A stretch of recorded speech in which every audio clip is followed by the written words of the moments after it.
హరి ఓం. తేదీ 6/8/24 మంగళవారము. శ్రీకృష్ణ పరబ్రహ్మణే నమః. శ్రీమద్భగవద్గీత జ్ఞానయజ్ఞములో శ్రీమద్భగవద్గీత నుండి అథ సప్తదశో అధ్యాయః శ్రద్ధాత్రయ విభాగయోగః. ఈ అధ్యాయము నుండి 11వ శ్లోకము.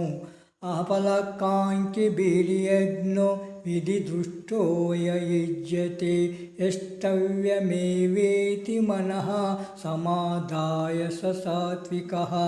వివరణ: ఫలాపేక్ష లేకుండా శాస్త్ర విధి నియములను పాటిస్తూ ఇది చేయవలసిన కర్తవ్యము అని మనస్సులో దృఢ సంకల్పముతో చేసిన యజ్ఞము సత్వగుణముతో చేయబడినట్లు.